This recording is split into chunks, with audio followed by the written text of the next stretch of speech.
Sventrato l'ingresso del centro commerciale Le Brentelle a Sarmeola di Rubano, poco dopo la mezzanotte 6 uomini a bordo di un furgone bianco hanno sfondato il cancello d'entrata del centro commerciale, poi sempre con lo stesso mezzo hanno buttato giù una vetrata. Una volta giunti all'interno hanno legato il bancomat della Cassa di risparmio del Veneto con i cavi e lo hanno sradicato caricandoselo nel furgone. L'intero colpo è stato però immortalato dalle telecamere di sorveglianza interna che ora sono al vaglio dei carabinieri.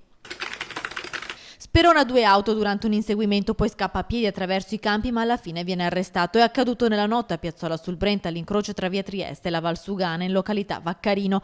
Un uomo ha forzato un posto di blocco dei carabinieri perché si trovava a bordo di un'Alfa Romeo rubata, poi però si è scontrato con due auto che sono state mandate fuori strada dentro un fossato.